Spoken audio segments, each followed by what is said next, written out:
you see a band is like doing something cool most of the time, and then it's like, oh, who in this band is the coffee person? So Oh, then okay. So you you kind of think every stalk. band has a coffee person? It's never fails. Okay. It never fails. I have even sent like personal like just DMs to a band and been like, who's your coffee person?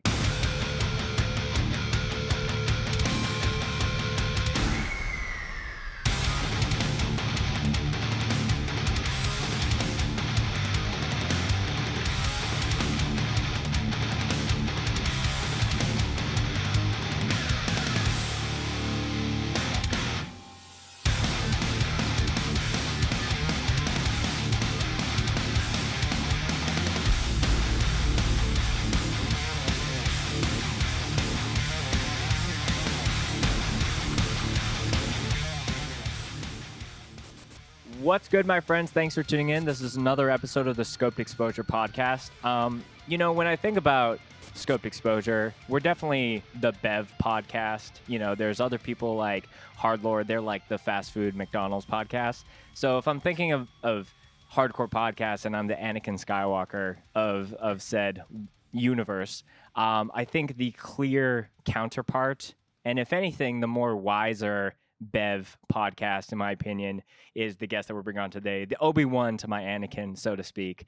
For those that kind of follow what we do, we had the pleasure of being a guest on the Beans and Breakdown podcast with Grayson, and it would be foolish of me not to return the favor and bring such a hardworking individual, not only for his own scene, but just Canadian hardcore in general, to feature here on the show today. So get a fresh cup of coffee and wake the fuck up and help me welcome Grayson of BRUISERWEIGHT and Beans and Breakdown podcast on the Scoped Exposure podcast. Thanks for joining me, bud. Dude, what an intro. You're the king. You're the king. It's that Canadian hospitality.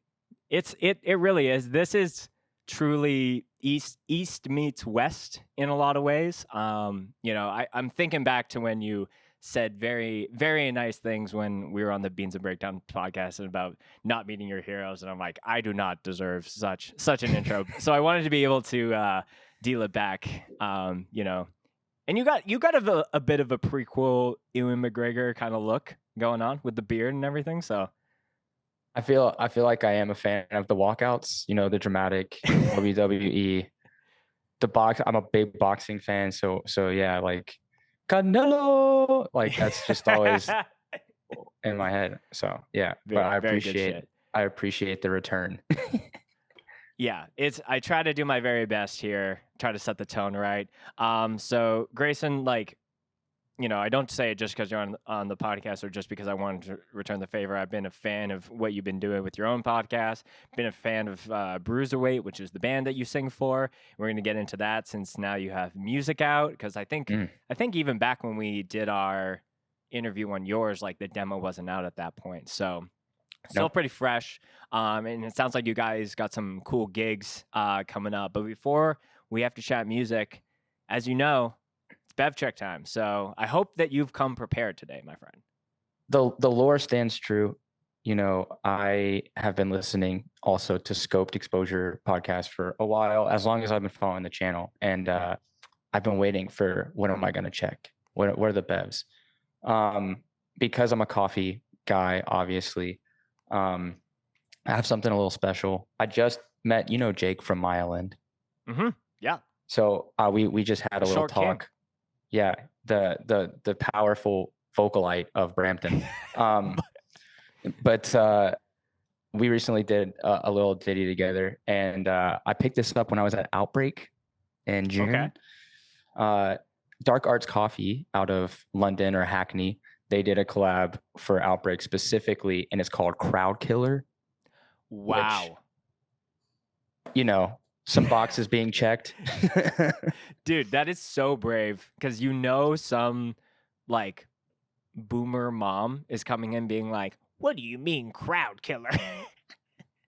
Either that or you run the risk of your resident festival metalhead going crowd killer, no karate in the pit. But right. That's the other side of that coin. But this is in El Salvador, single origin. It's natural. So it's pretty cool that they didn't just put a blend and be like, oh, it's, just put a cool label. No, they actually like did a great coffee. And so it's hot in Canada for some reason. And so I did a little ice ditty. It's I'm an very iced happy pour that over. I'm happy that you're doing the ice drink as well, because I've been drinking coffee all day, just working at a coffee shop here where I'm staying right now, and then I was like, would feel wrong to check a seltzer or something, so I was like, I'm gonna get an iced coffee, so it's like a little diluted at the very least. But I'm glad that Mhm. it's just hot out here in the East. I hate It's this it fucking humidity. It's crazy. it's humid. It's hot. We thought it was a heat wave, but it seems like it's just climate change where it's consistently just 30 degrees consistently.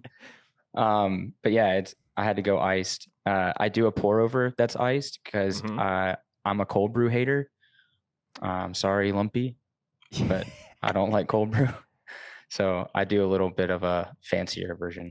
I see. I'm gonna ask you about the cold brew here in a second. I'm just doing an iced latte, oat milk, some simple syrup. Again, I think it's very rare for me to go past 3 cups of coffee a day, because I definitely feel the caffeine shakes and the anxiety. And but I feel a lot better doing that on coffee number 4 while doing this podcast, because I can be a little bit more focused. If I'm alone with my thoughts, it'll just be it runs a worser course. But cheers to you, my friend. Really excited to finally do this. Likewise, I've been dreaming of this moment. Dreaming. No. It's been a nightmare. I also have this little seltzer, this Montpellier. Grapefruit. It is the pamplemousse. The pamplemousse. That's such a wild translation from grapefruit to French. It is, and as What is vast a as my pamplemousse? Spanish as vast as my Spanish abilities are, I think that the word grapefruit also in Spanish is nothing close to either grapefruit or pamplemousse. So it's like one of those weird words where I don't know where they got it from. The Francos.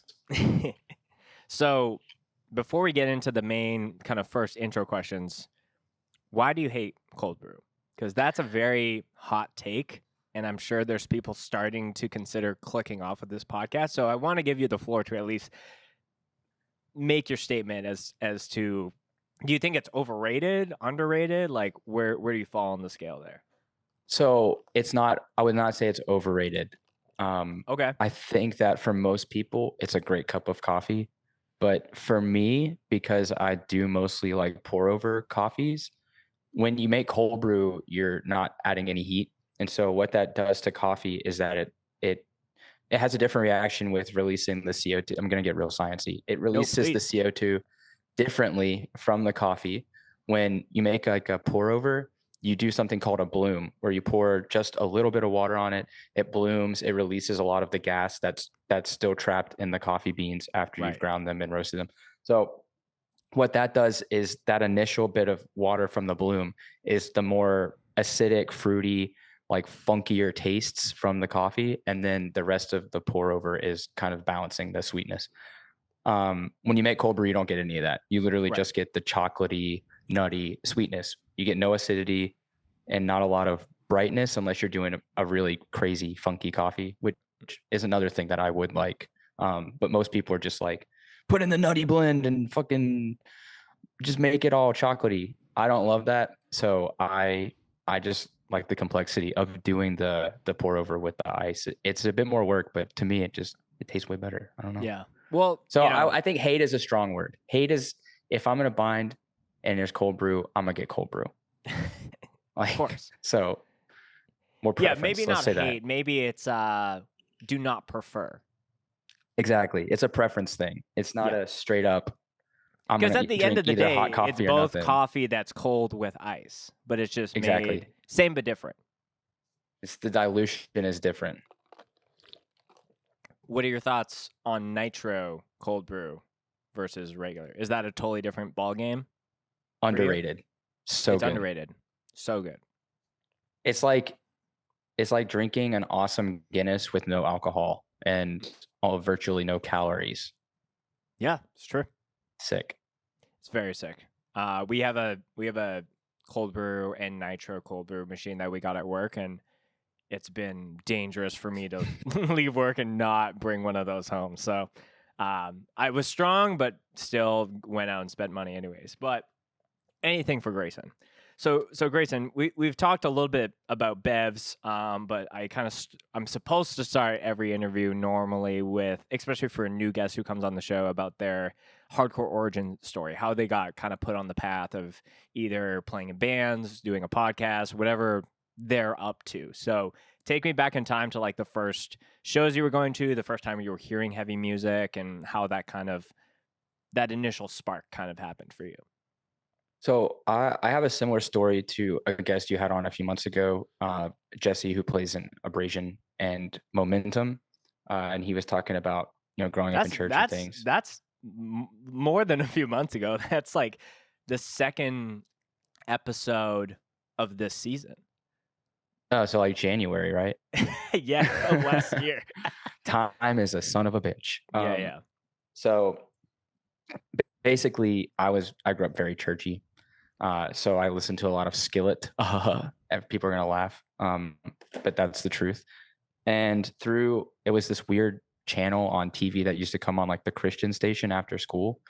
It was called Steel Roots. And so there's like maybe like 2% of the people who listen to this are gonna be like, "Oh, I've heard of that." But they used to play like Norma Jean and Under Oath and people like Dead Poetic, just a lot of that like early metalcore and like kind of hardcore crossed over into Christian music. I don't know, it was weird, but when I was like 12, I would come home from school and watch that and saw like the first Under Oath album being played and like Norma Jean when it was like Josh Scoggin before he did The Chariot. So it was very much like that early Christian I guess not early, but like that Cornerstone era. Yeah. Christian metalcore. And so I started listening kind of like pre-Face Down even a little bit. Like Face Yeah, Down it was existed, but not when it was the For Todays and the Plea for Purgings. No, it would have been around that same time of like Seventh Star, which is basically Christian Zabalpa. If you listen back to it, is very similar. Right. So a lot of like Figure 4, like those bands, especially there were a lot from California, but then there were a lot from where I was from in Georgia and like Alabama, the Carolinas. So like Advent was it was early on, but they were getting kind of big. Right. Beloved would have been huge at that time. Totally. So that was pretty much how I got in. And then it was actually, I was listening to a lot of that and then found like Sleeping Giant, things like that. But it was when I actually got to like college, I got out of my metalcore phase because I had a friend that was showing me like Backtrack, Incendiary, like he showed me like Slapshot. So he like gave me this education through his like CD deck where he would just put stuff in, and that was kind of where I came in like 2009, 2010, where it was like he was just funneling, what was hot, and then kind of giving me the history of like, Mongoloids was like a big one, Foundation, that early Incendiary. So it was a lot of that. So it was like very metalcore, very Christcore, and then like deep drop off into like straight hardcore from like a lot of Long Island and New York stuff. Yeah. But that's a long route to say you would go to local shows and it wasn't necessarily hardcore. It was a melange of whatever bands were playing, which I kind of missed that. You would just go to a show and hang out with your friends and see, 4 completely different bands. And then through one of them, you would find more music. Yeah, it's a bit of I wouldn't say it's a jaded thing, but it is definitely when you've been around long enough to be like, oh, a mix bill show. Because in the first few years of you discovering any type of DIY music, you're just stoked. It doesn't matter if it's a pop punk band, a death metal band, a thrash band, and a folk artist all playing together. It's just like kind of you're going out, you're having a community, you're making friends, all that kind of things. And now it's like this kind of thing like, oh, this bill that got put together is just nothing but straight hardcore. And then you kind of like can get a little like, am I going to go to the show that has the one hardcore band on the bill? But yeah, it's definitely, when you don't know, it's just everything is just so like, you just want to get your hands on or your ears on as much as possible. So one detail there that I guess, I'm not sure how much you've talked about in your own podcast, but so you grew up in the States, it sounds like. Yeah, I'm actually originally from Savannah, Georgia. Hmm. Yeah. So kind of what kind of brought you up to being in Montreal? Did you live in a few places in between? Like when was like getting into hard because that's always interesting to me where you can kind of grow up in a Hmm. specific scene and then either later in life, whether it's like a job or a partner or even just like serendipitously like moving somewhere else and kind of getting a part of that other scene. Talk to me about that transition to you, or was that not apparent until you moved up here? So there's like a bit of a weird journey because I went to school in like Birmingham, which is where I learned a lot, was really involved in that scene, have friends to this day like from that scene. And that was a crazy like Gideon was huge, and then there was like a lot of Nashville bands that would come down, like Take It Back, um, and like A Plea for Purging was really big. They kind of crossed over from like the deathcore, and so like that was still like very big because the local scene was just hot. There were a lot of Mhm. great bands, and like a good tight scene. So for about 2 years there, like I was learning how to mosh basically, like because it was either mosh or die. Um, and so going from like Savannah, which was smaller and more tight knit, but just not so much like super violent. I think the first hardcore show actually I was at, my band was playing a show and the venue was double booked. So we combined the shows, and it's actually, I saw Agitator when Tyler was still playing in the band. That was like my first time interacting with like hardcore, Wow. like Okay. in a venue. And that was like 2009 essentially. Wow. Do you know the But whole lineup of that combined show? I have no recollection. I know that Okay. it was Agitator and another Philly band. Then Okay. they were on tour together. And they came through, and like there was just some weird miscommunication, but it was like a mostly local show, and then that bill. I So it see. went from being like 4 bands to like 7 bands starting at like 6 p.m. So it was pretty crazy. But like that's when I saw like moshing, like real moshing, and like people from out of town had come in, so the venue was packed. Um, so it was kind of like from there, went to Birmingham, found that scene, started getting really involved because I got bit by like the hardcore bug. And I was like, I'm not really into metalcore anymore, deathcore and stuff like that. I really like want to invest in this because it's a different mindset and attitude. And so from there, I went back to Savannah, and basically the scene was kind of weird at the time because I'd been gone. And so I still had friends that were there booking shows. So I would go to like some bigger stuff, but there was a time where like I wasn't going to any shows at all because I was just busy with like personal stuff. And Mhm. so between that, I lived in Charleston for a time, and there was almost no shows except for this one place called Corey's Grilled Cheese, Corey's grilled cheese. which I never went to, but I always saw like bands coming through, and Mm. I just couldn't make it to shows because I worked on the weekends. But when I came to Montreal, it was through my wife's job, and she got hired because she works in like the film industry. Gotcha. And we moved up like within 2 weeks notice of her getting the job, packed everything, drove up, had never heard, like, didn't know anything about Montreal, didn't know anything about living in Canada. I was Mhm. like, oh, they speak English there. Psych. Yeah, right. um, and so it was cool, like moving to a different city, kind of learning how everything works. And it took me a while to like finally find the scene here, because at that time, and a lot of people will attest, like there was maybe like 3 or 4 active Montreal bands. Mhm. Like Harriers was like probably the main one. Prowl was around, but it was just kind of a lull in the scene. And so one of the first shows I went to was Jesus Piece, in Fuming Mouth, and there was like Boundaries before they changed their name to Don't Try. They played, so the Boundaries Quebec, and then Thrush, which is now a not a band, but those members have gone on to do other things. Right. The band Crosscheck, the guitarist plays in that band. Oh, Um, okay. Cool. but he was the vocal anyway. So I met a bunch of people at that show. Like, thank God, because I was about to like freak out if I didn't start going to hardcore shows again. And so through Dude, that, yeah. yeah. So even during the pandemic, like those friends that I met, like whenever it was safe, we would have like cookouts, or we would meet up at the park, and like we would do things together until there were shows again. And then once shows So started what happening, year did you officially move? 2018. Oh, okay. Yeah. So So it it's took me a like, solid year to like find the scene here. yeah.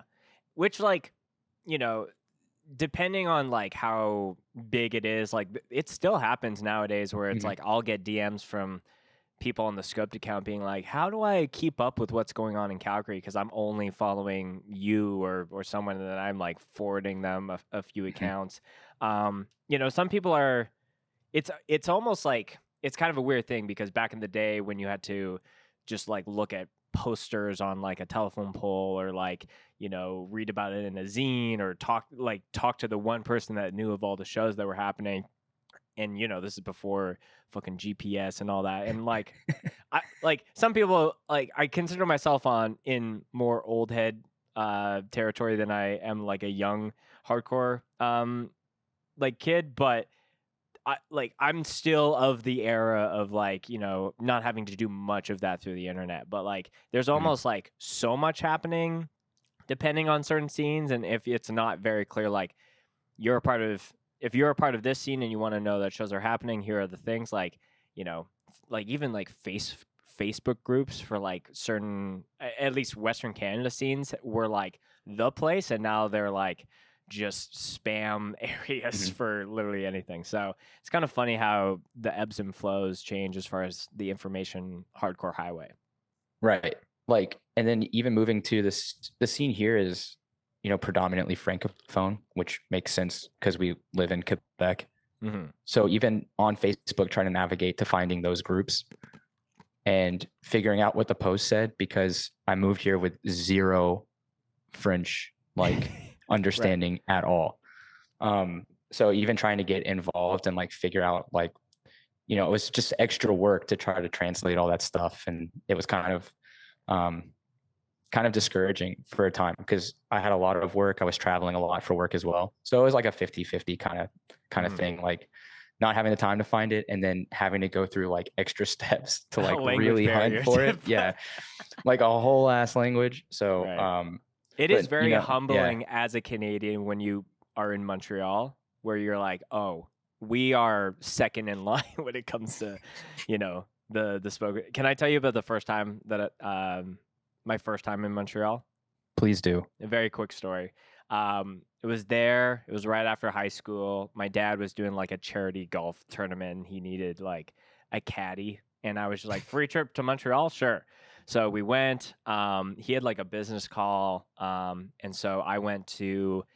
So this is for all the Montreal listeners. I went to this place called the Archambault, which you probably know of. So it's essentially, for those that don't know, it's like a whole street blocks worth of a music store, record store, like literally anything that you want Mhm. music wise, it's there. There's 4 levels. So me as like a fresh 17, 18-year-old kid that loves music, I'm just like, I spent like 3 hours in there by myself, just fucking going around. And then I was walking back to the hotel that we were staying at. Someone stopped me on the street, started speaking very, very fast French, and I immediately was like, "Oh, sorry, I only speak English." And then they were like, "Oh, that's okay. Do you know where blah blah blah is?" And I was like, "Oh no, I'm not from here." And then I could see her visible frustration. Like I let her down twice within the span of like 30 seconds. And I was like, "Man, I'm like really the tourist in this kind of city." So, but yeah, I never thought about it from that sense where you're moving to another scene and there's like a bit of a like an extra like the main language that's spoken is a bit of a barrier as far as like just figuring out like when things are happening and what is happening. Right. And then it's So like the daunting task of finding, like going to shows and like, I think I'm a very like puppy dog kind of person where it's like I'm very social. As soon as we say hi, like we're friends. yeah. But even going like to shows and like just trying to like meet new people. So, being a mosher, you stand on the side of the pit, you start not prove yourself, but prove yourself. You know what I mean? Like Mm-hmm. people want to see that you're down. And so it's like through things like that. But even here, it's like making sure that you're not moshing too hard, you know, coming from the States, like we're not nice, like in the pit. So like kind of feeling it out where it's like, oh, okay, like, you know, maybe don't immediately start spin kicking people on the side. Like, Right. so it's just like the nuances of that, which if you've been in the scene long enough, any scene, then you kind of know, like read the room, you know, make the right decisions and just Right. feel it out.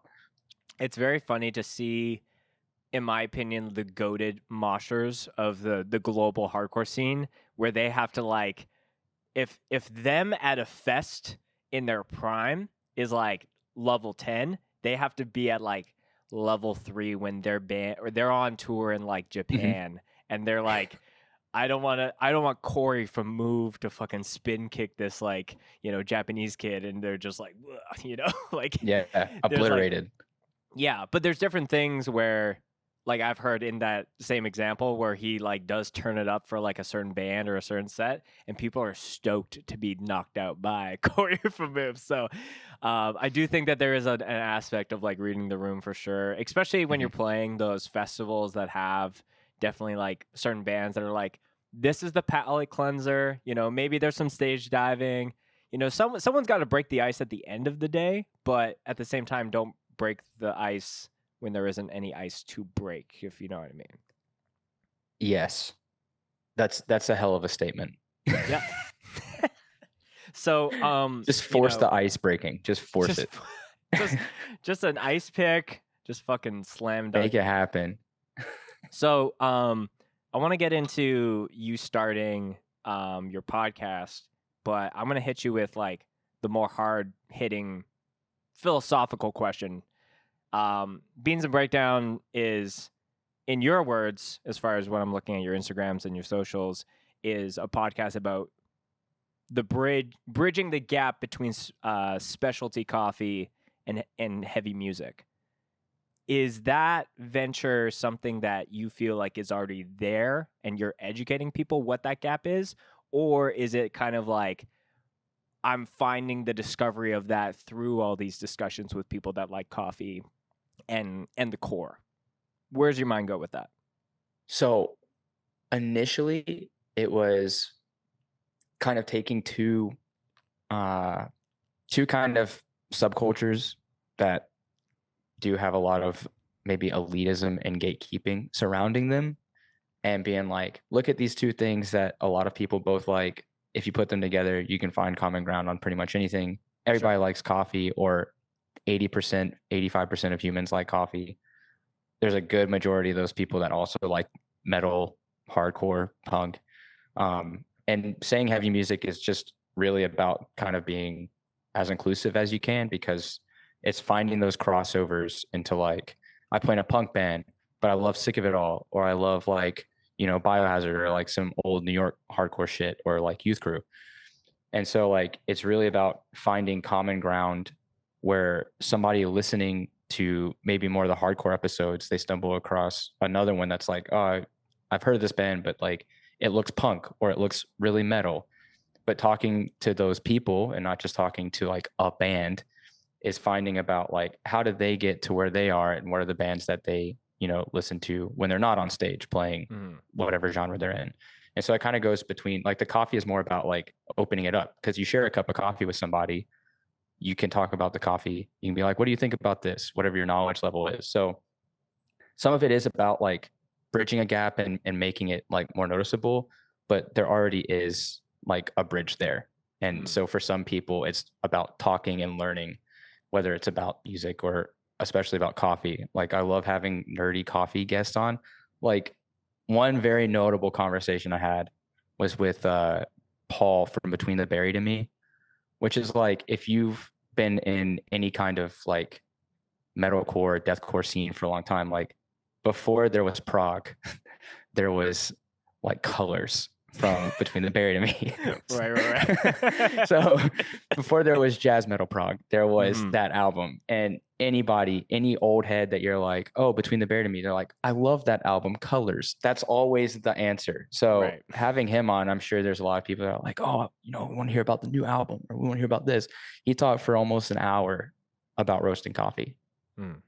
it's more like having conversations like that where it's like people expect something of this person, but what are they really about? And so I think it's more about bridging the gap between like a coffee person to maybe they like some weird obscure metal adjacent band, but you can talk about that and find something in there. So that's kind of where it was.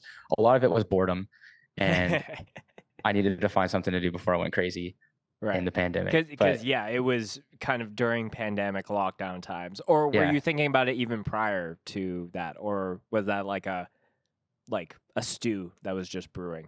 Within like the first month of the pandemic, I was like, I should maybe do a podcast because I was spending like a lot of time just listening to podcasts. Vox and Hops was another big one that I was listening to, which is Montreal based but very metal. And I was like, there's nothing like this really for like, where my background is. Like, I think you had some episodes out, but I don't think it was cranking as much as like Scope. Vox and Hops was doing like 3 episodes, 4 episodes a week. Yeah. And then he started doing live meetups like during the pandemic. So it was kind of from that, like talking to people, I was like, oh, it'd be cool to do this. So for almost a year, I was like trying to get the idea together. Yeah. Well, like I think Vox, like correct me if I'm wrong, Vox and Hops, I know the dude that runs it is like in Cryptopsy and does like music stuff, but like it's just a podcast, right? Yeah, it's just in beer collabs. But he started doing like shows and things like that. But he doesn't do film or anything. Yeah, because our pod is interesting because it was almost like I credit, like I think of it as the thing that kind of almost saved Scope to a degree, because we had things going at the very end of 2019, and I think we were doing like maybe an episode a week, and we were doing everything in person, so it was just people local to Calgary. The odd time someone would be coming through, we would like do a podcast with Mitch from Low End in the back of their trailer, or like things like that. But then when COVID happened, it was like, oh, we have to transition to doing it this way, even just temporarily, but it just opened the gates. And once we ran out of live sets to post, it was like, I think we were doing 3 a week at some point. Yeah. And like, again, just had all the time in the world to be able to run a full show at that maximum. But like, even now it's been like, like I had to have a realization. It was like, this podcast is like, it needs to be like 1, maybe 2 a week at most, because it's just like too much else. But yeah, I think it's Vox and Hops for sure is like, when it comes to the craft beer side of things, I'm not like super deep into listening to that show for myself, but like anytime I have seen like, the dudes in Wake from Calgary, I'm like, oh, I want to listen to that, or someone else. Right. He's very good at what he does. And I think, just correct me if I'm wrong, you saw that and just wanted to do a version of that, but with coffee instead of the craft beer. Yeah. And it was around the time that and something that was way more punk and hardcore leaning. Yeah, definitely something more like hardcore. Like I was actually I had gotten into like more metalcore at the time too, but like it was more like I have all this time. I was getting back into coffee, so I was like learning a lot. And I really just wanted to like talk to people about the things that I liked that we had in common. And so it was kind of inspired by the craft beer, because you can't just like talking about just music is very daunting to me. Like if I'm just having musicians on, I want to have like some kind of like lubricant to get the conversation flowing. So I feel like coffee was like, for me, that's what I like to share a cup of coffee with people and talk. So yeah, that was more about the idea. With the between the Buried and Me guest as an example, when you're going into a conversation with someone, are you trying to keep it as coffee focused as possible, or are you trying to find that healthy middle ground between talking about the bands and that? It's a middle ground thing for sure. Like I've had people come on that don't drink coffee at all. Like, what are you drinking? Water. Okay, cool. Like, what do you usually like to drink instead? Yeah. You got one of the 2 ingredients needed for making a cup. Right. But like it is interesting to even talk to certain people like, why don't you like coffee? Or is there a time that you did? Like Gustavo from Omerta, he was like, I used to drink coffee all the time. I loved coffee, but the caffeine was interacting with me bad. So he has like, it's just hearing about like, well, what happened? Or like, what's going on? Is there something you'd like to try? I had Kyle from Gavel come on and drink an iced cap that was melted. Like it was like 6 hours old. And I was like, dude, we talked about this. Shout out Gavel. Shout out Gavel.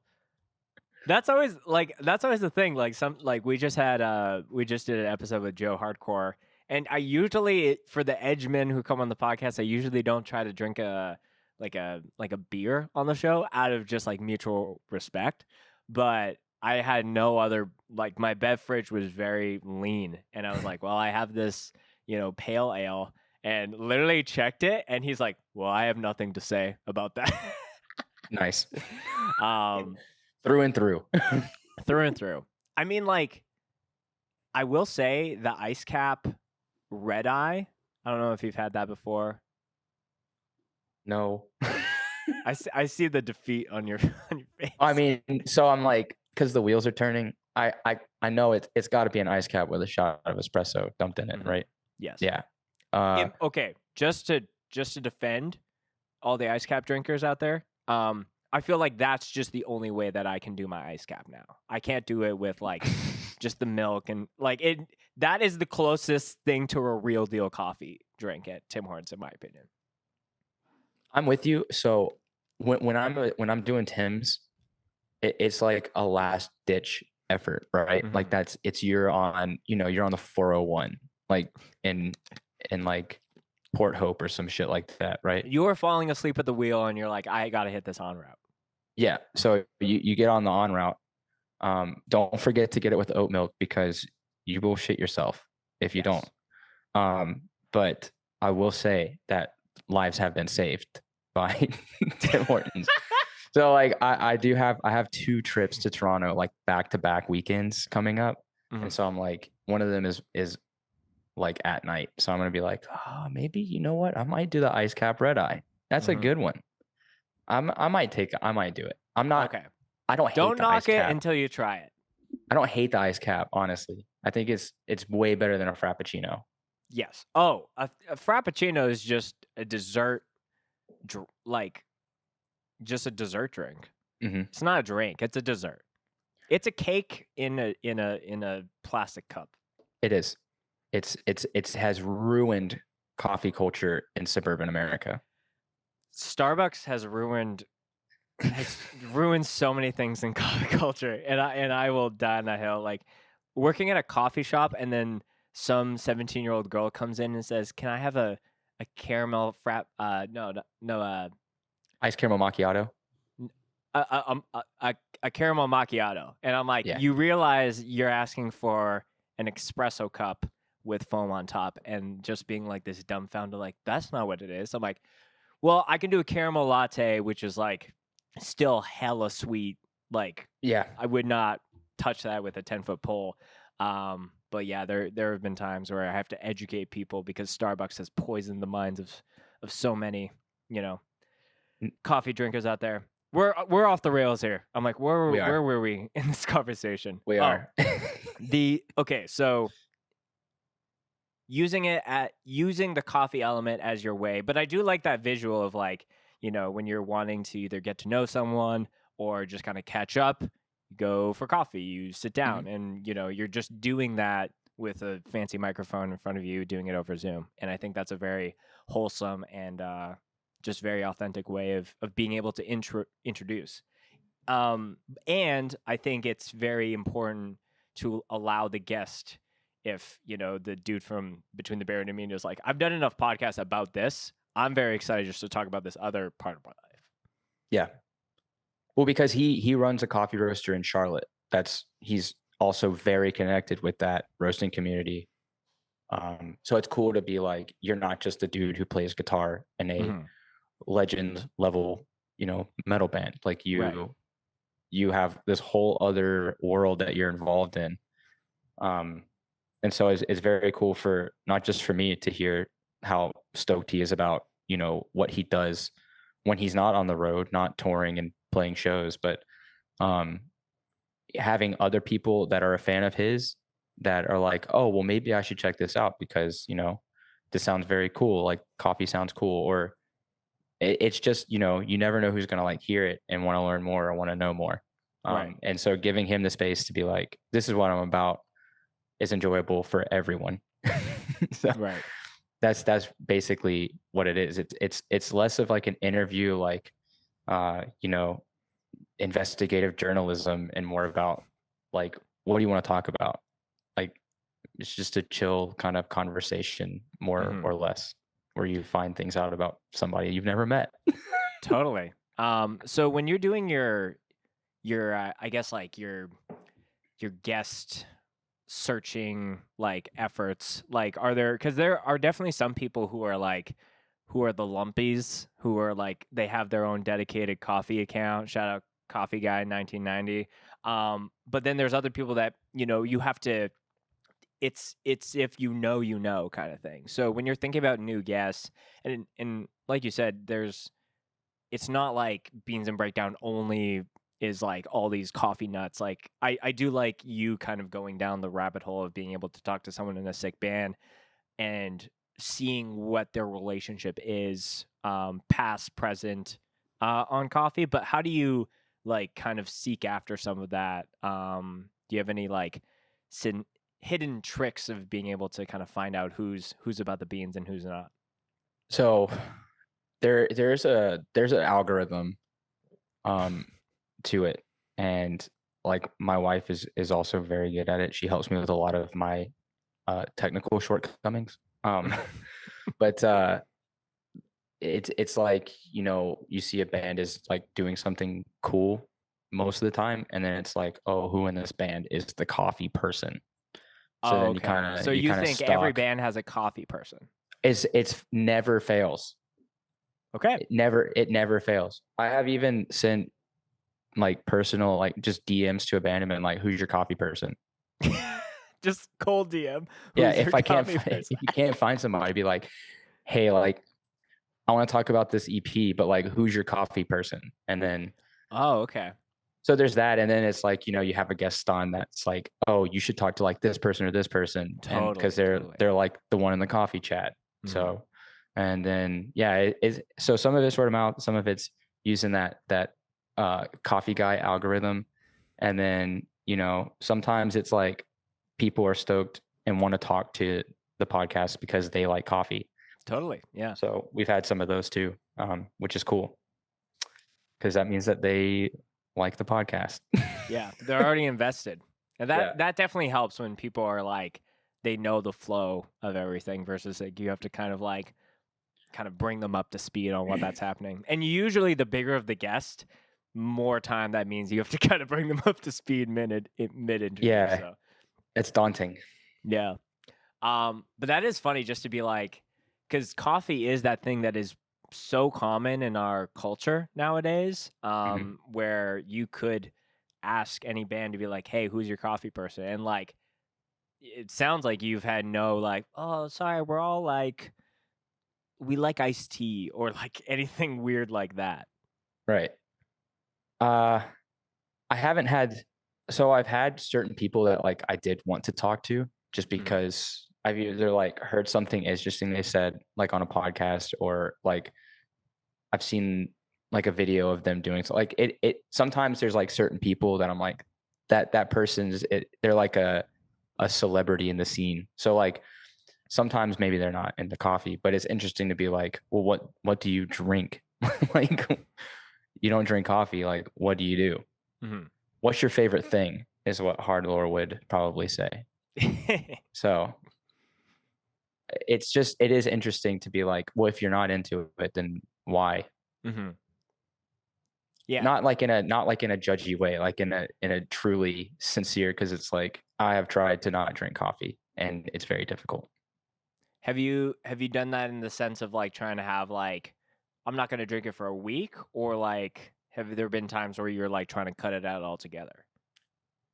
I've never tried to like cut it out altogether. Because I don't like, I like the idea of moderation, but there's been times where like, I have gone overboard for a time where I was like really trying to figure out how to brew, or like wanted to try a lot of different stuff. And it's like 5 coffees, and I'm like sitting on the couch like, why the fuck am I all tweaked out? And I'm like, oh, I had 5 coffees. And I've So eaten nothing to kind of soak right, up all that I juice. had Yeah. 5 coffees and 3 cookies. Like that's not gonna do it. So yeah, like it's more about like setting a boundary, but there's definitely been times like traveling, or just like inaccessibility maybe, where like I can definitely feel like my body needs it, and not drinking it sucks. So it's literally the next day I'm like, I gotta drink a cup of coffee, or I don't want to feel like that for 2 days in a row. So this is a question that I don't want to get like too there's definitely some coffee questions that I still have, but this is maybe a little precursor into the stuff we're talking about when it comes to bruiserweight and band stuff. I've heard from people because I dropped on your podcast that I'm singing an Endgame now, and one of those things as far as like trying to practice up and get those things is like I can feel when I have coffee and how that's affecting my vocals. Do you find that same struggle? I can't imagine what that does to you as like the coffee aficionado of Canadian hardcore and being a Okay. vocalist at the same time.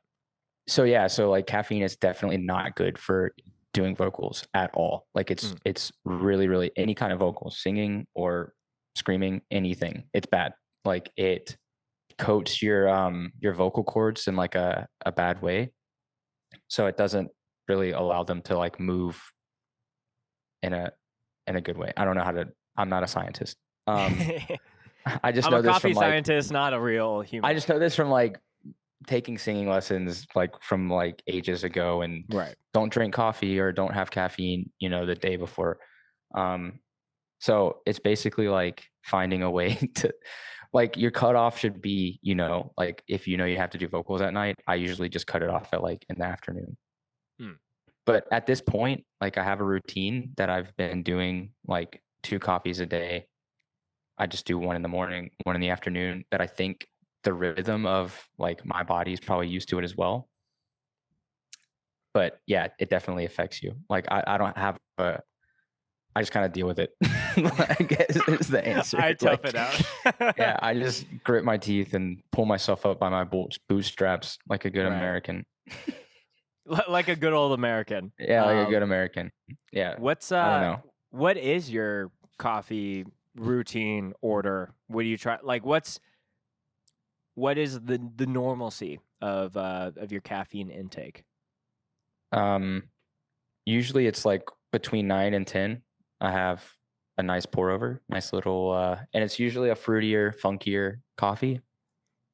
And then in the afternoon after lunch, so usually 2 or so, one more. But I only do, the most I do is like 300 milliliters. I don't do above that. Okay. So it's like 18 grams of coffee in 300 milliliters of water.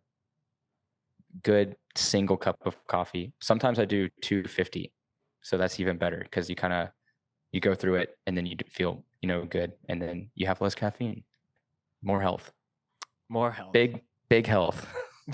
We're big health. More big health. Yeah. So going back to some of the podcast stuff, it's very apparent that, at least from like the people that I've seen on your roster, you're very focused on like, doing that as a part of like giving back and documenting the stuff that's happening in Montreal. So was that like a mission like right out the get-go when you were starting, or it was like these are the people that I just have the closest connections to versus trying to hit up like the bigger people like Lumpy or anyone else straight out the get-go? Like why was it important to you specifically to have that kind of as a something to center around the podcast? Initially it was, I started just talking to people that I knew. And I started reaching for like people outside of my scene, obviously, like people who were in a bit bigger bands. But when we started having shows again, we got this crazy surge of bands. Towards the end of like 2022, there's probably 10 new bands like post pandemic. And so seeing the surge and kind of explosion that was happening and being a part of it and meeting all of those people and becoming friends, it was just like, I want to do as much as I can while these bands are here and while they're playing. Like, let's talk, let's figure out like what's going on here and why these people are playing in hardcore, why they started a band when they did, and why it's not an old band. Like, why is it this lineup of people? So it was basically like seeing this kind of big boom, being in the middle of it and just being like this is hot, like this is cool, and this moment is important. And so I think we do need to like put something down so that it doesn't kind of get lost. Because now we have easy ways to document things. Like we have videos, we have people now in Montreal that are coming to every show they can and like trying to take videos and things, which is cool. So just, I think people before the pandemic didn't realize how important it was going to be to like have those things archived, because it can go away in a matter of days. So yeah, this is more than just a cool Instagram story from like, oh, look at my weekend. It's like the people that kind of take the extra step to do something that requires way more work, there's indefinite like payoffs. So again, that could be anything from a podcast to doing photos, a zine, video.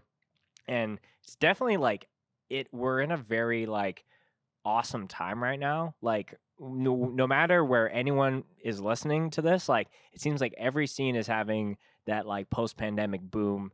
And like with every boom, there's going to be some kind of like drop off.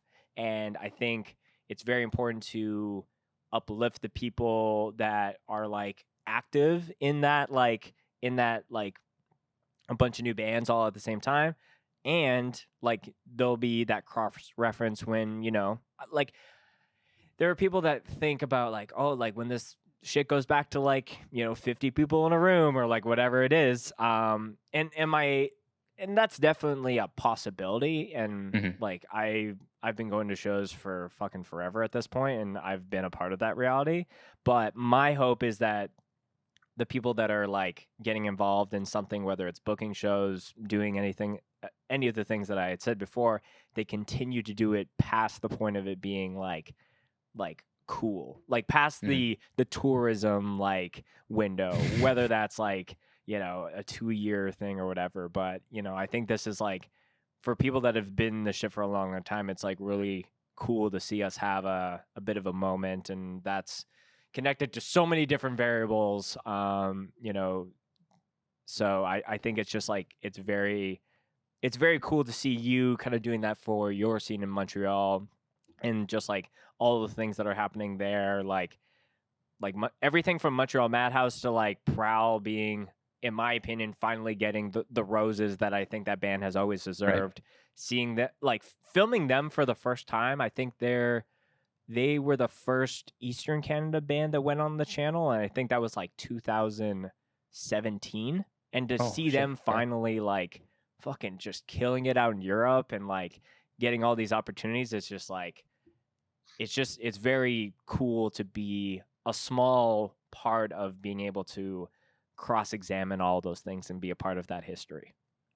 Yeah, and I think that's what it comes down to, is being able to, you know, this moment is right now.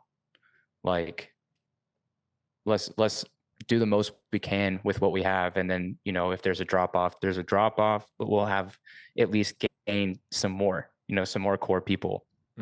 But it's also about being in a scene. So like when you're a part of like that DIY community, if you have something that you have like an outlet, then you should always do it for your friends.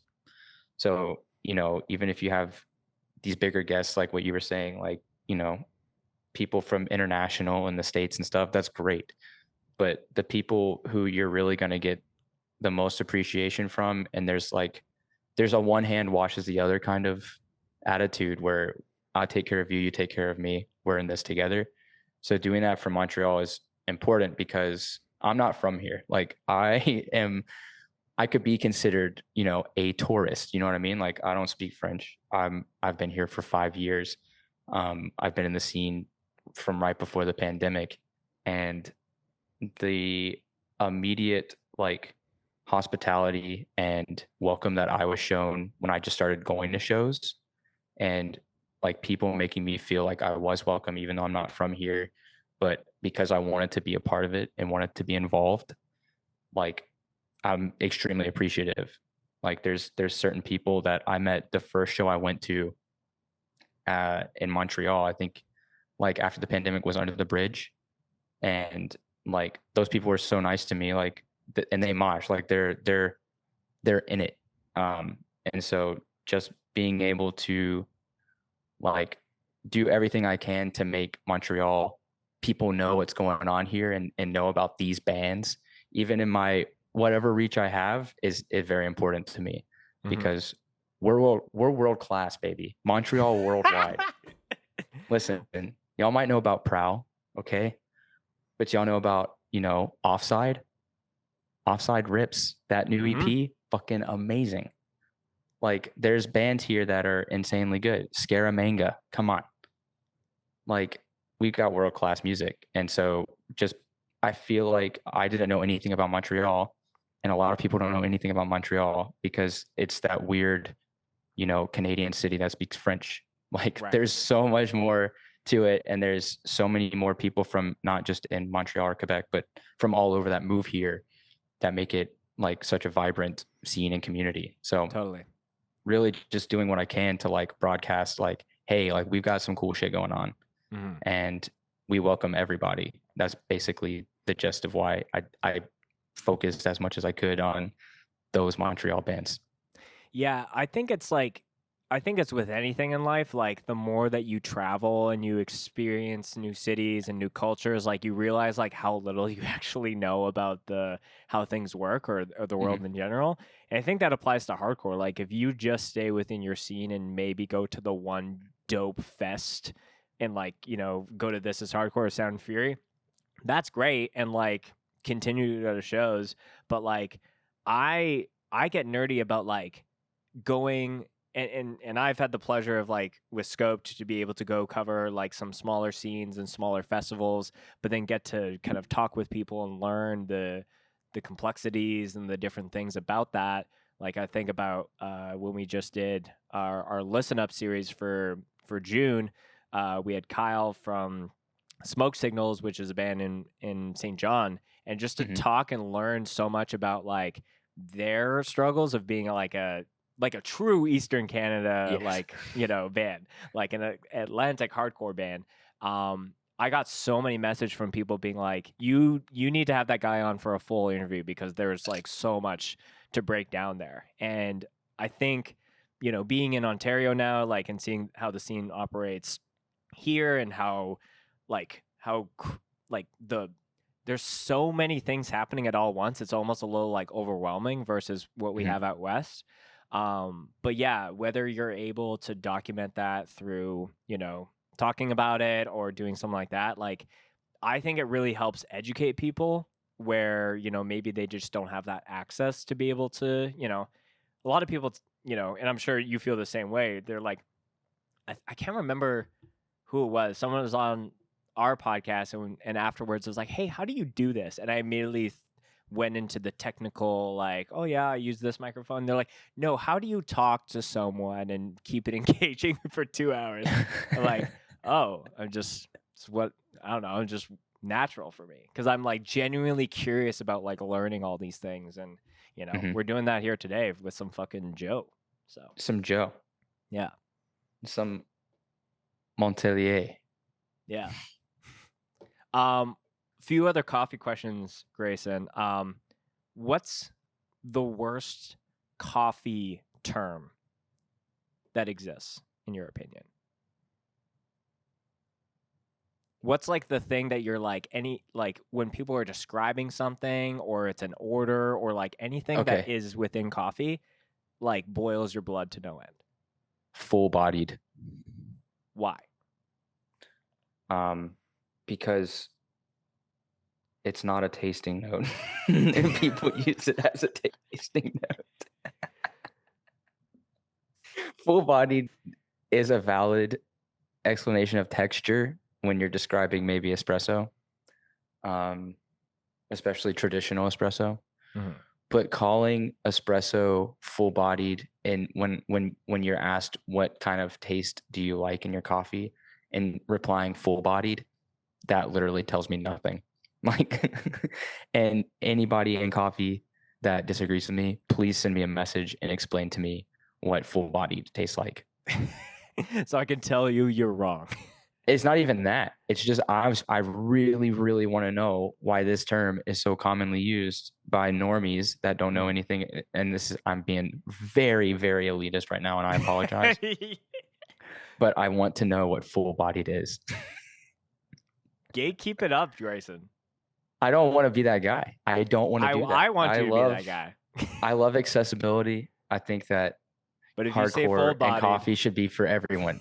But don't say full-bodied. Don't say Don't say it. full-bodied acting like you think you know. Like, it's just there's variables there. But okay, full-bodied is my number one most hated term. And I think my second one is refresher. Don't ever come at me with the term refresher. Can you use it in a sentence so I understand it a little bit more? Yeah, Starbucks has mango dragon fruit refreshers. Oh. It's like a shaken tea thing. Starbucks is not a coffee shop anymore. It's a tea shop. Let's set it straight. Let's set it straight. Timothy Horton is all about serving you Canada's finest dirt. Starbucks is about fancy tea drinks with a weird nitro espresso bar or nitro cold brew bar. Yeah. For and you can probably speak to some American chains. What's the one that you feel like doesn't get the coffee pass? What is too? They don't get the coffee pass. What do you mean? Well, like you said, Starbucks shouldn't be considered a coffee shop. It's a tea shop. Who is the American version of that? I guess Starbucks is. Well, yeah, Starbucks is American. Starbucks 100% is their number one worldwide. Yeah. Cancel Starbucks worldwide. That's hashtag it. Put it out on Instagram. Hashtag not my bucks. There you go. That's a good one.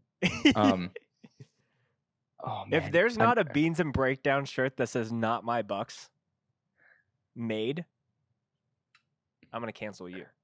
Check us out at Hold Your Ground. So I would say the second one. So I don't have gripes with Dunkin'. I think that Dunkin' actually roasts their coffee to a good place, and then they put like a bunch of syrups, but they know what they're doing. Like, they know they need to roast a certain way to counteract the syrupy taste. Okay. Don't have gripes with Dunkin'. Legacy brand. I'm trying to think of one that just really, toughs my hide. Toughs my hide. Yeah, I would say. Oh man, I'm gonna get into so much shit. I would say Starbucks. I don't want to go because there's people from all over. There's like these regional ones that like maybe don't have great coffee, but culturally they're significant. Okay. Like in where I'm from, we have Waffle House. Mm-hmm. And I was just having this conversation the other day. Waffle House is like, it's amazing because depending on what time of day you're there, you're gonna get a completely different experience. It's insane. My first and only Waffle House experience was not great. I think we were there at like 11 p.m. at night. I think this is also pre-diagnosed Spencer to Crohn's disease, so I was just like having the worst reaction with potentially just bad food. But I've heard that before, where it's like it's a high risk, high reward kind of cuisine experience. See, you were there a bit early. The sweet spot is really like midnight to 2 a.m. Okay. I would say that's when it's probably the most active. The coffee is so bad, like horrible. They've never cleaned it. They've never cleaned the coffee maker. It's like one of those old bun, like, what do you have, hun, kind of coffee pots. Right. it's terrible. But the feeling of nostalgia that is able to invoke, where it's like just shit, it's so bad. But you get it in like the sick mug with like the Waffle House and the American flag, and like maybe a troop or something. So you know, like it's that classic like diner with like an all-star special with like your hash browns with all the top. Like it's crazy. Mm.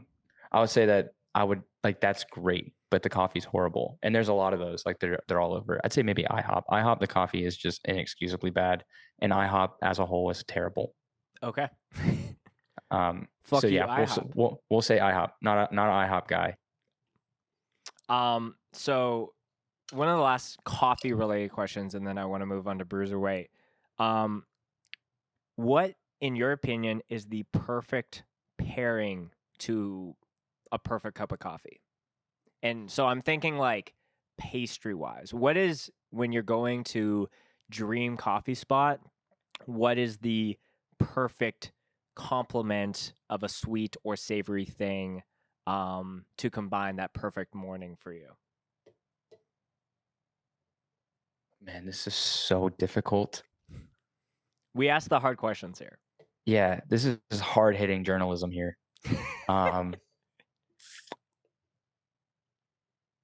You know, because right now where I live, you know, the French influence is clearly top notch.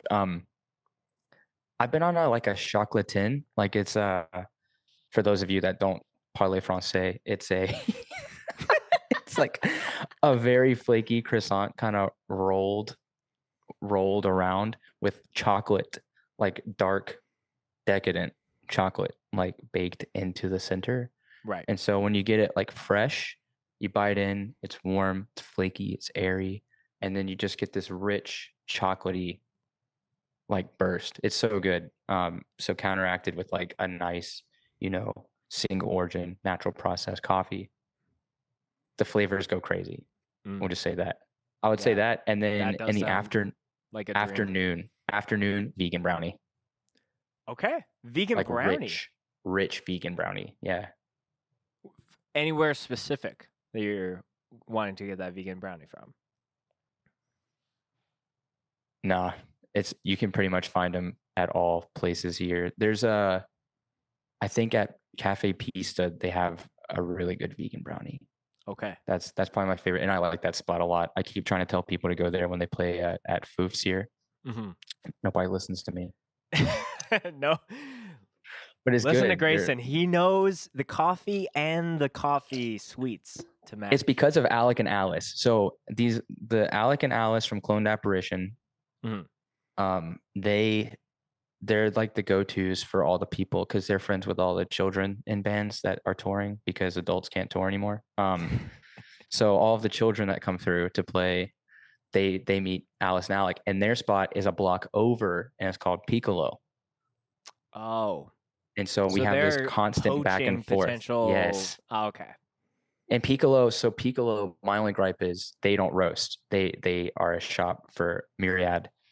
Pista roasts, and I think aesthetically it's a nicer shop. That's just me. I don't want to get in a turf war with. No. But I totally agree with you that like if it's a place that's like we roasted this is our shit versus we brought this in from blah blah blah. Like there are some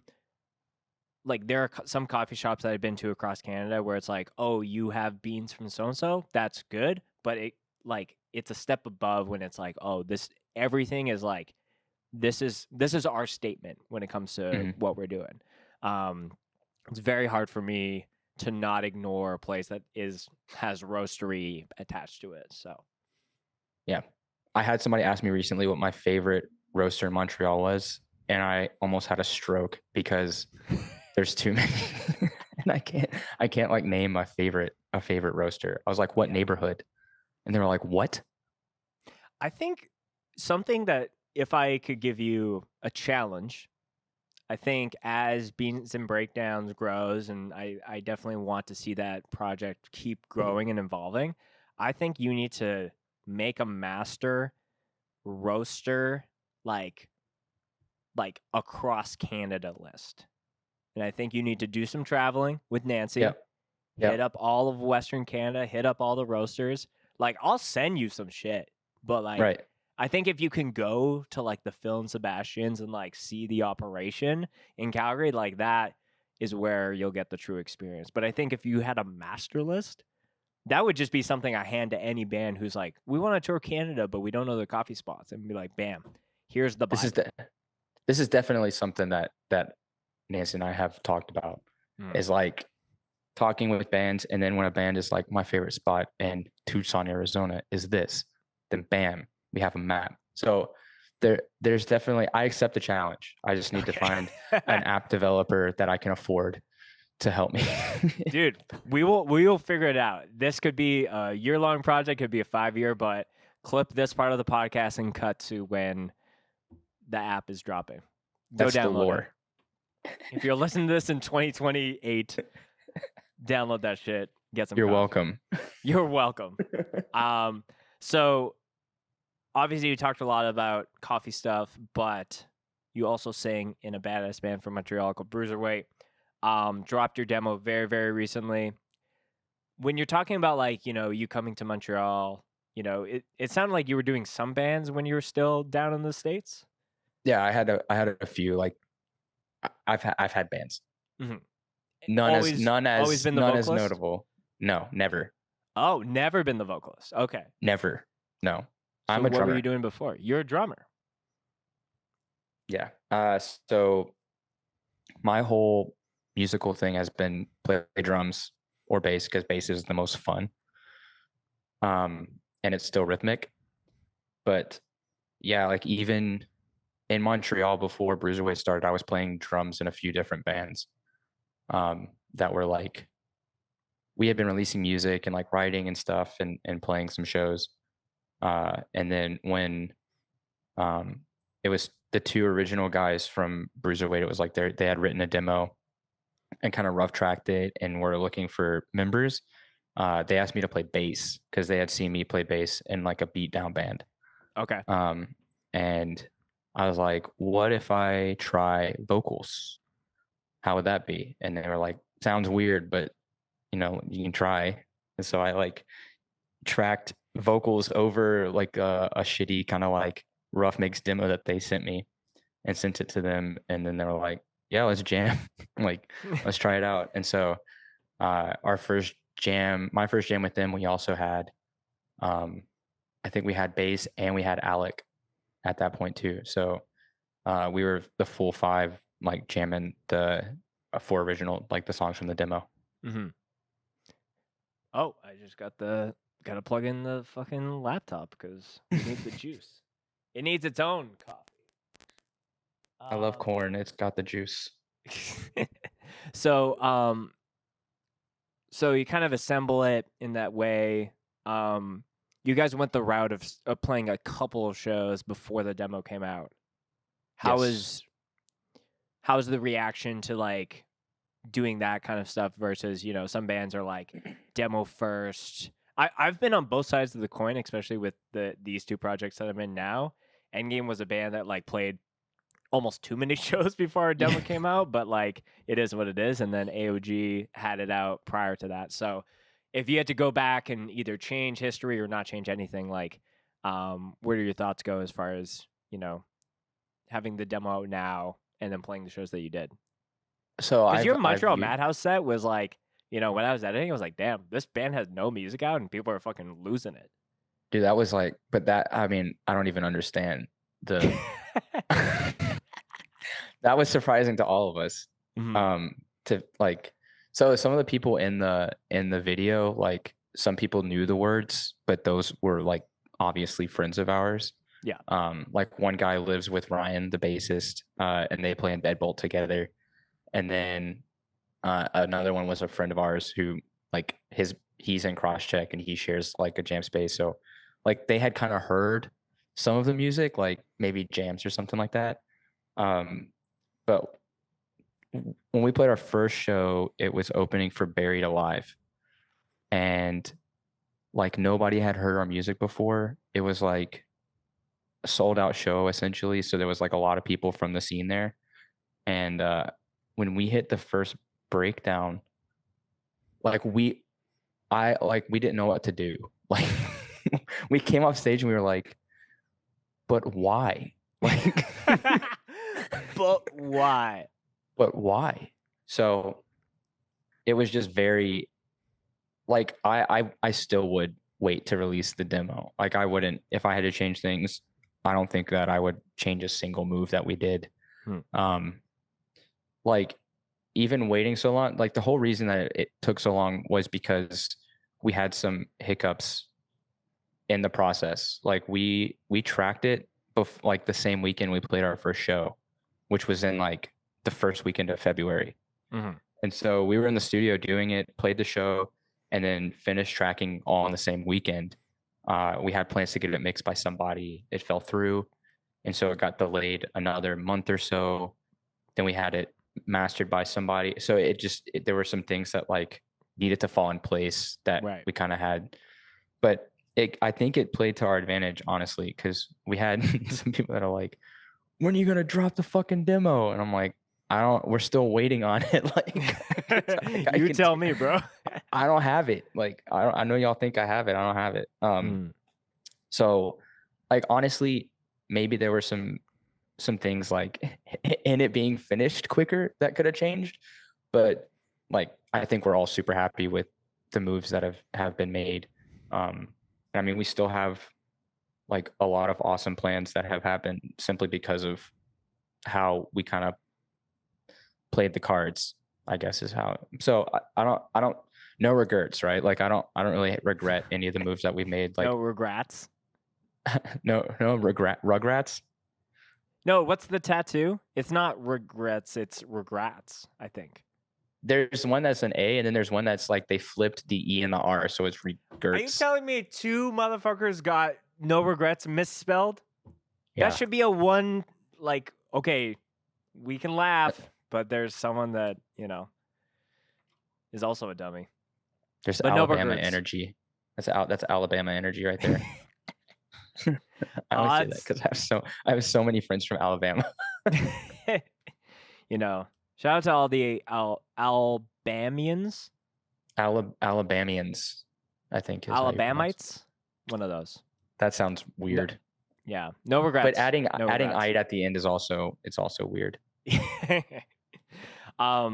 So are any of those songs written about coffee, or you go a little deeper than that? No, no, not yet. Not yet. Okay, it's to happen. Fueled by coffee, but I don't know. Fueled by coffee. I might leave coffee out of it. No, they're a bit more like, I would say they're personal, but it's more about like some of them come from conversations that like us as a band have. Like if we're kind of like venting about things or, you know, talking about shit. And then some of them are just me, like certain things that like I'm watching, I guess, like whether it be news, because like even being in Canada, I try to keep up with things that are going on in the States. And so like some of the lyrics are written around the time. You remember the guy that in 2018 he like shot up that high school in Florida and killed like 17 kids? It's really sad to say, like, I can't they remember all blurred it it. They all blurred it together. So much of that happens, so it's like hard to pick, like, oh, which one are you talking about, you know? But yeah. But during his trial, like I was keeping up with like a lot of it, and it's just like while he's on trial for basically causing the deadliest school shooting in U.S. history, like they're talking about like taking away like restrictions on gun ownership and stuff, and I'm just like, what are you doing? So it's a, like some of it's like political, and then some of it's just like in the scene, like maybe we'll see some things that we like chat about, that it's not drama so much as it is like scraps, I guess. But you know, just writing about staying positive and together, and you know, I'm a very like upbeat person, so it's hard for me to just write like really angry, mean lyrics. Like I can't there's certain words that I will refuse to say. And so like, yeah, it's more about, I came up during like Have Heart and Bane when like melodic hardcore and positive hardcore was very Yeah. Trying like to at the front of the throw scene. optimistic spin on it. Exactly. Like it's better for us to stay optimistic and to unite and find things that like we have in common than it is for us to like argue about the things that don't matter so much, if that Yeah. makes sense. Yeah. Not to say that people don't deserve to be straight doxxed sometimes. Yeah, there's definitely there's things, and I'm finding this with like kind of like fine tuning some of the end game lyrics that are being recorded right now. It's like it's very easy for me just to write my frustrations about like something that I see, or like let's even just like outside of like writing music. When something's happening, it's very easy for like all the people to express their grievances and their gripes and all of the negativity around something.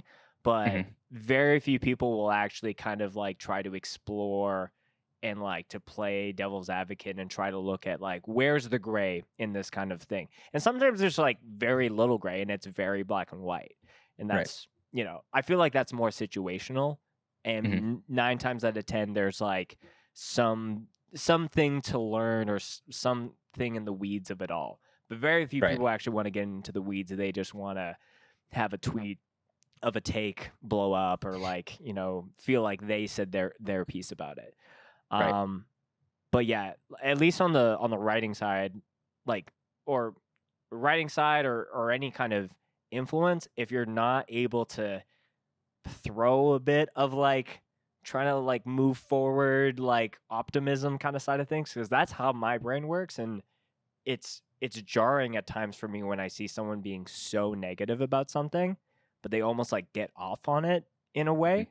So I don't know if you've experienced that. I know that we're two posy boys on this pod here, so yeah, I don't know, even if I try to be like really negative or just like pissed off about things, like I will immediately be distracted by something that makes me like I'm a much more, I don't know, not positive, but like I like to laugh. Like as long as like I'm laughing, I'm having fun, I guess. right. So it's hard for me to stay down for a long time. And I feel like if I have to focus on writing lyrics that are just constantly like deprecating, then it's just gonna bum me out and I'll get distracted and start watching like travel videos on YouTube or something. Yeah. And like I don't know, I think hardcore needs a bit of both where, you have the bands who will just have like the big fuck you like mosh call moment or whatever, but then you have bands like Magnitude where you have like 25 people on stage singing I Stand to Defy at any single show that they play. So it's kind of like you kind of need both, because I think if it was only one thing, it would get boring and, people wouldn't be going as crazy for that. So, yeah, I'll take I Stand to Defy over, the fuck you any day. And I'm not straight edge by any means, but when I see bands like that, like that shit makes me want to be straight edge again from like a long time ago. I do think that you and I come from a similar crop as far as the melodic hardcore, the big pylons, the sing-alongs, all that kind of stuff. So even though that's not a super popular genre of hardcore nowadays, anytime like I don't know, I watch any of those Have Heart videos, or like Means was definitely the Canadian band for me, like growing up. Like when I can hear the entire room scream something like that, I got goosebumps just thinking about that like right now. So yeah, like hearing can we start again? Like as soon as that comes on, I'm like that throwing shit at the wall. I can't not hear that and not see Silly String like shoot out from that one Hey 5-6 set. But yeah, it's bands like that and songs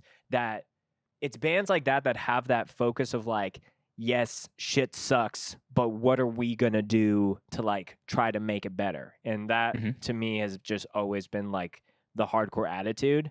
Punk has always been like the fuck the world, and hardcore has always been fuck the world, like, but I'm gonna make a better version of that world within the Right. scene. And then also taking that hardcore mindset and applying it to your job, to your family situation, to whatever the fuck you go and carry on with. Right. Yeah, that's, I mean, for me, it's like trying to find, that was a weird noise. Trying to find, I was like, I've done that so many times. Drinking certain seltzers is just like I make mouth noises, and then I'm like, it's that. yeah, it's a gassy noise. It's a guess.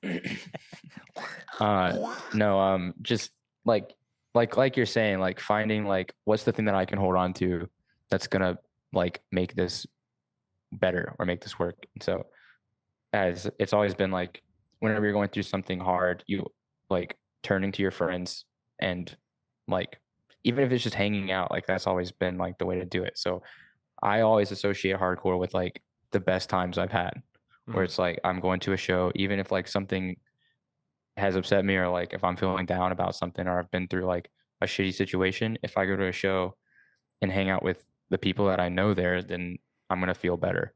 Totally. Is essentially like, so it's hard. Like you're saying, like it is hard to stay negative at a place that I associate with so much like joy. Totally. Yeah, that's a beautiful way to say it. It's like, how can I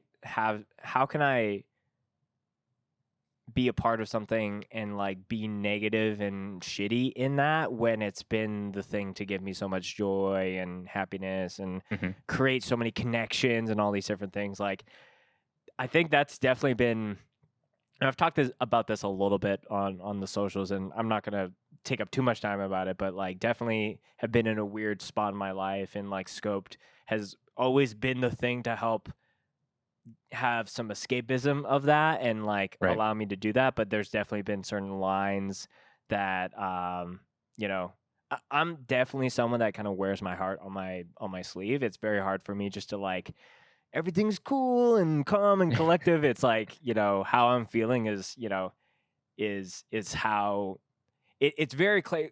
In my opinion, I think it's very clear for someone to kind of get a sense of how I'm feeling based off what they're seeing or what I'm doing. And trying to get through this kind of interesting time for me has been a bit of a thing. And I've been very aware about how that's creating some unwanted like resentment as far as like the thing that gives me so much joy. Like, you know, like literally was like, I'll just say it. Certain people, like I would say there's a lot of people that have been very patient and nice about some Montreal Madhouse things. Some of y'all have not. And some of those people have been put down to the bottom of the play. I mean, I'll just say there's parts of it where it's like, y'all don't know, like, okay, like the time it takes to just do any set in general. The Montreal Madhouse is an interesting scenario because I wasn't there to film, so there's like extra struggles of like, oh, like the frame rates are different and I have to do all this troubleshooting. It's like, it's kind of been like an interesting experiment for Scope to kind of like have a team to do that, and then we can kind of do that. But I've definitely been learning a lot in that. Right.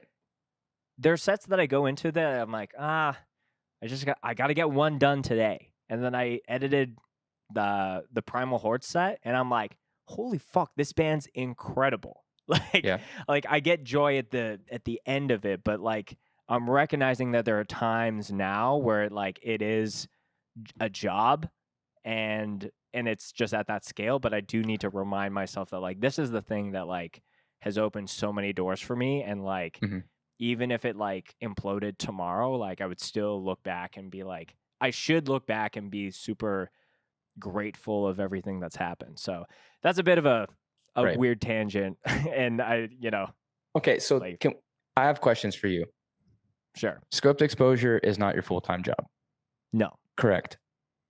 It started as like a hobby. Yes. And it still is a hobby. It's a full-time hobby. Exactly. It's like a hobby that has become a monster. Okay. It is my Frankenstein. It's my Godzilla.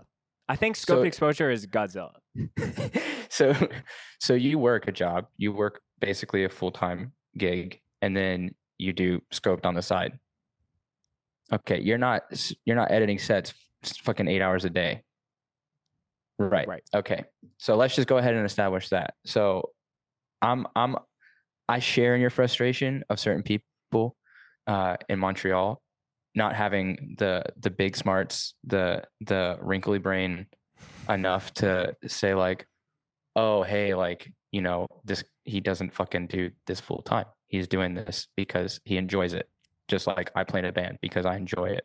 So it's frustrating as somebody who also tries to put out content and be supportive and like do things for my scene. And then I see fucking people, I was gonna use a different word, but when I see people that are going on ranting at, you know, an fucking lost the word just now, a friend in the scene, and that's not even from Montreal, but it's just railing about nothing basically, because I mean, are they like, are certain people expecting this Madhouse video set to like put them over? Like, that's my question. It's like, what are you expecting aside from you to watch a video of yourself playing?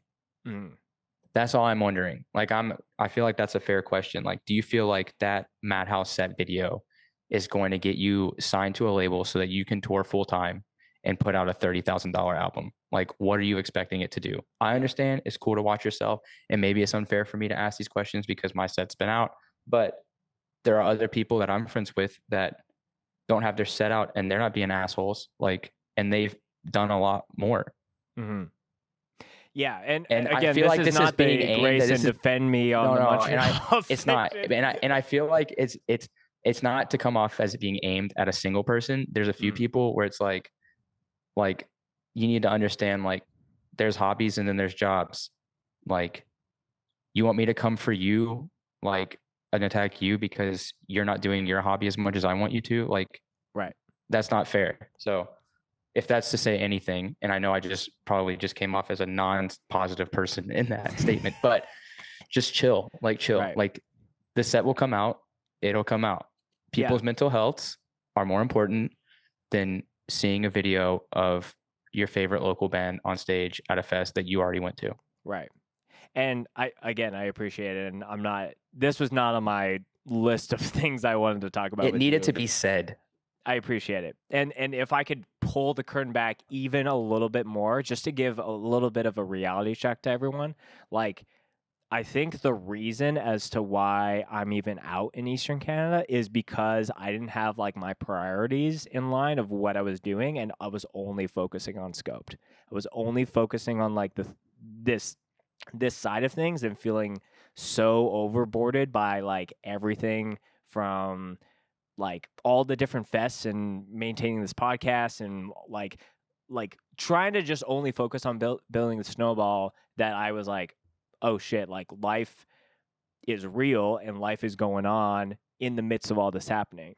It's not sustainable for me to keep going and doing this at that scale. So I've had to like change it up. And like, again, I'm someone that wears what's going on the outside. I would rather like overshare and just have someone be like, oh, that was like a little whatever, than kind of being like whatever, because I've heard it from people who are like, they hear the genuineness in my voice when I'm talking about this shit.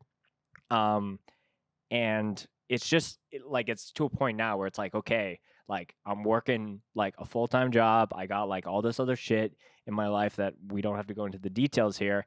And I'm still finding the hours and like the moments in between to be able to get it off. And, you know, I've talked with Jordan, who's like on the call. He's like, you know, my right hand for all scope stuff. And, you know, we've gone every which way of like, if we were caught up on everything, what would be the things that we actually want to focus on to like try to add something new? Or like, do we want to do more podcasts? Do we want to like only film local shows and kind of keep fests at bay? Because, and I understand to what you were saying, Grayson, if someone has never had never been filmed before, if they have a thing thinking that one set is going to put them on and get them signed to a label. I'll just give like that doesn't like we have some pull and some influence. I've never had some band come to me and say, because you filmed our set, we got signed to this label. Right.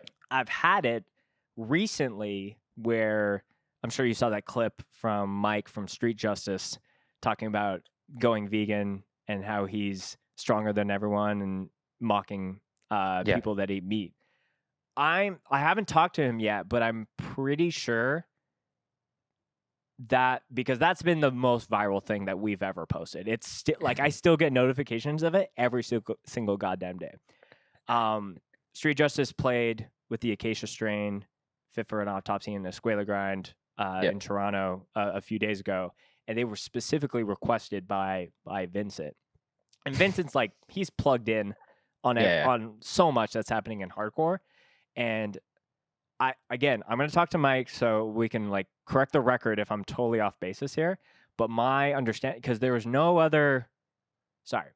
very few other gigs from that tour that had local support. There's a few other that I've seen, but like none in Western Canada. So my guess is like maybe he saw that and maybe he was like, I'm vegan. That's dope. Let's have them on. Right. That again, and even if it's not, that doesn't give any credibility to be shitty to me as just like an individual who has no understanding of my life. I understand, like, it's way better when someone will message me just to be like, hey, like, just kind of curious on an ETA, like, I know you got a lot of things going on or whatever it is, than to, like, go on Twitter and, like, be about it. And I will say, anyone who does that, just know that your set, if you're doing that, it doesn't matter if you're doing that on behalf of your band or it's just your take, that set just goes to the bottom of the to-do list. Because I like nice people, and I like people that are going to be appreciative of it, but like it doesn't matter if you have the most hype thing. If you're going to be shitty to me, just put it at the bottom. If you apologize, maybe I'll change my mind, but that's just the reality. Like I hold the cards. I'm Yugi Moto. Yeah, I'm talking a little bit crazy here, but you know, for some of these, I've been frustrated. For some of these, it's gonna be, I think, more than an apology. It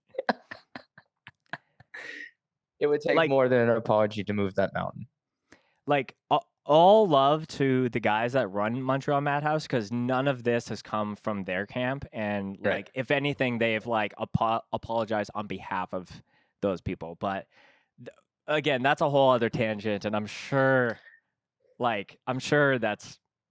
I don't want to give that any more time of day. Bruiserweight is playing a few dope shows that you want to highlight. Yeah. Please tell me more about that. I'm gonna grab another bev while we're doing that. So please give your little ad plug on what you guys got going up, and I'll be right back. Yeah, we're playing. We have our demo releases coming out. We have tapes that we're releasing, so it's local. Can't buy those online. So we'll be playing Montreal and Hamilton on the 28th and 29th of July. Then our next show in September, we're opening for Madball and Death Before Dishonor in Montreal as well. That's on September 9th, I believe. And then we're doing the Hold Your Ground Priest show with Gates to Hell, Witness Chamber, and 10 to the Chest at the Hard Luck Lounge on the 21st of September. That'll be cool. Hold your ground. And that's all I have.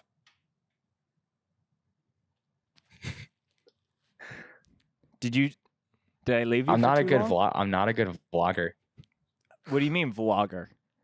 Like where you just talk to the camera. I don't know how these guys do it. Oh.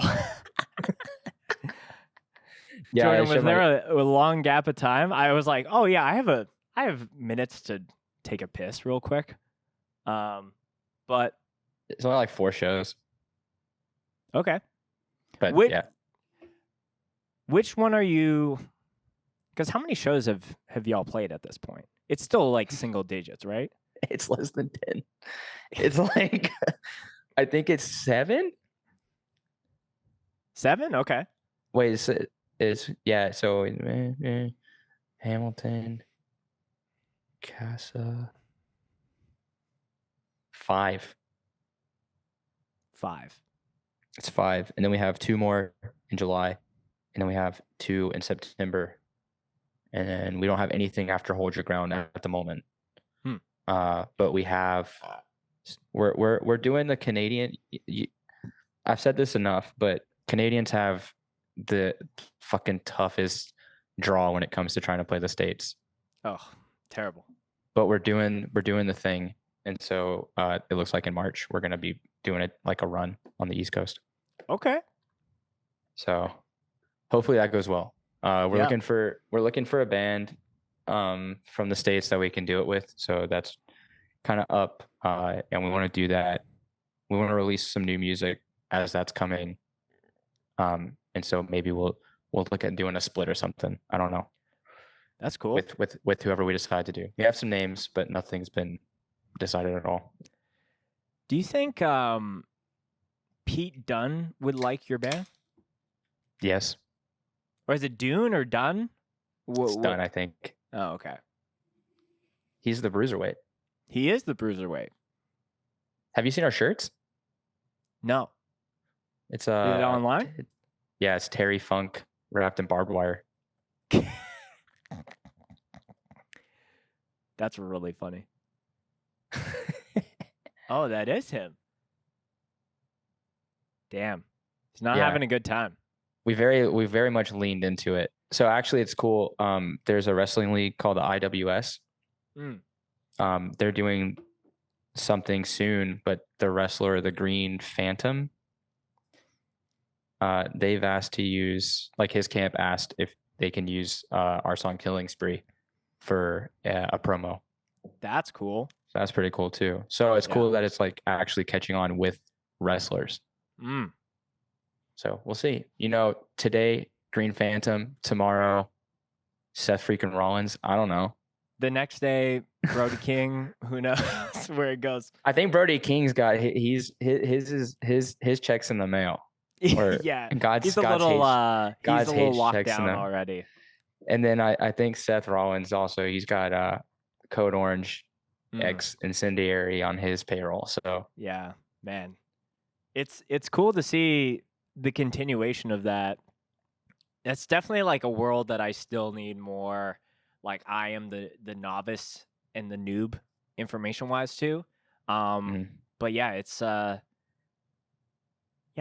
is the Canadian person that would be like, that's the Bruiserweight dream? Well, I guess is like, I don't know where Pete is from, but Pete's from the UK. Okay. But man, if Bret Hart was still around, that would have been legendary to do something with him. But he's been retired. I don't know who I don't keep track of so I'm not the wrestling guy. Oh, you're the coffee guy.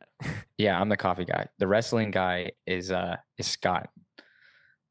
He plays an Offside and Will to Speak as well. So he's Mr. Montreal Hardcore. Okay. Without him, there's like 5 bands that can't play. So don't you hate that?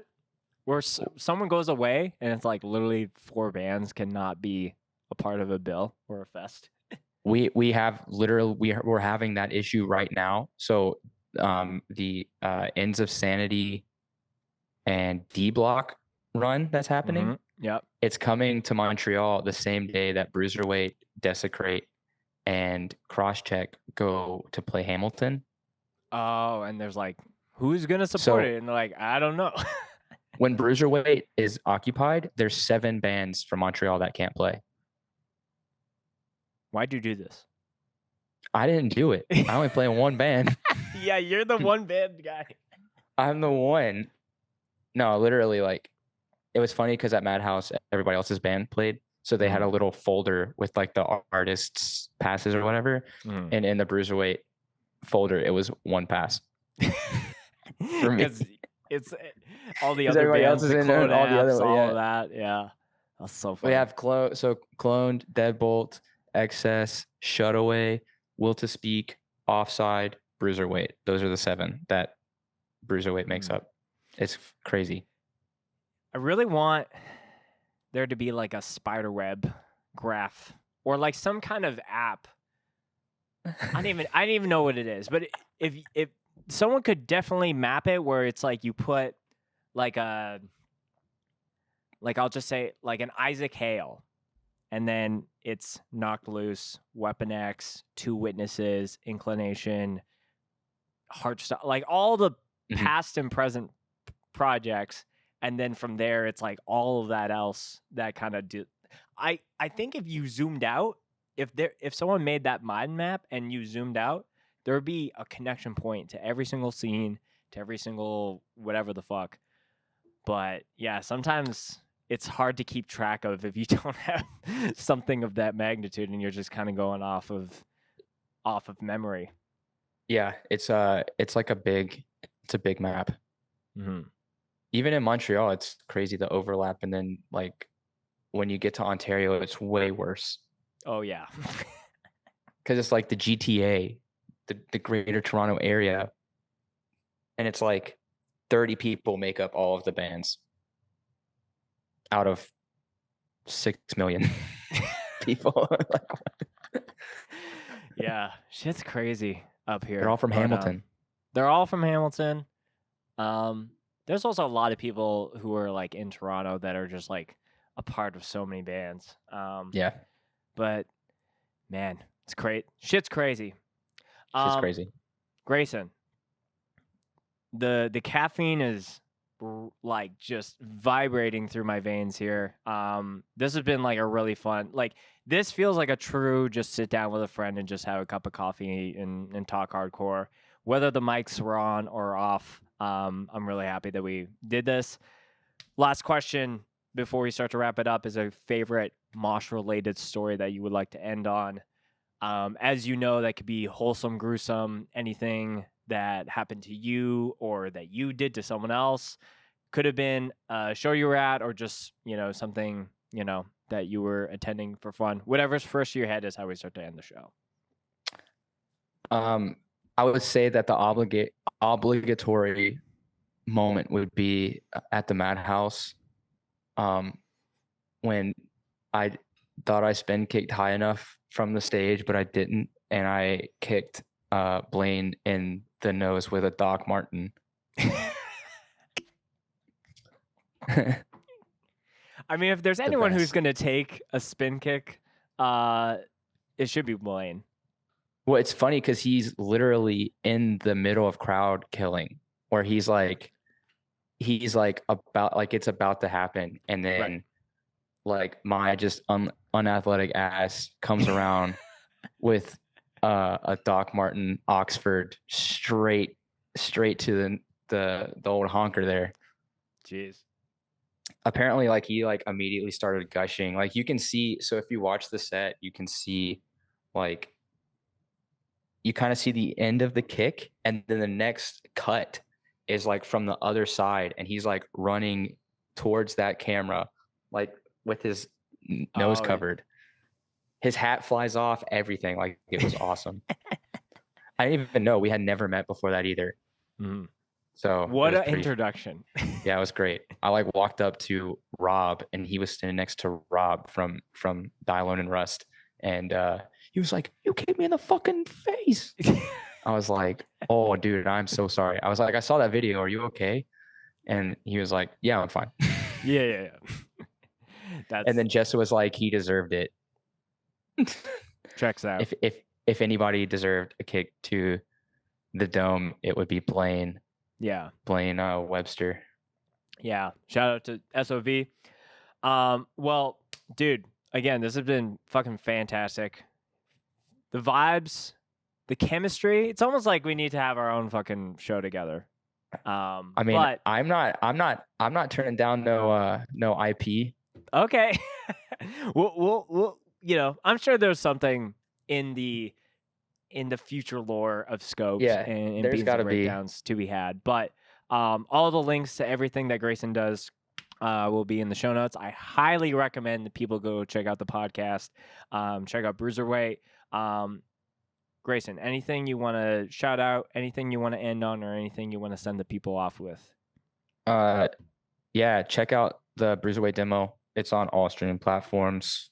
It's just called Demo 2023.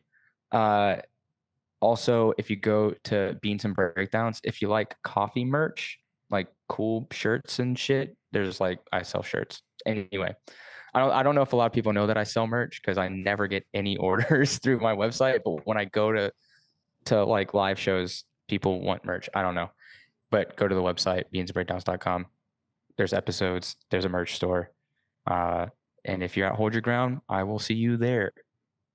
Yeah. So that's pretty much it. I appreciate you so much Dude. for having me on. And I know that you got a lot of shit going on your plate. But you know, I'm here. I'm sitting in positive vibes. You're in my prayers, thoughts and prayers.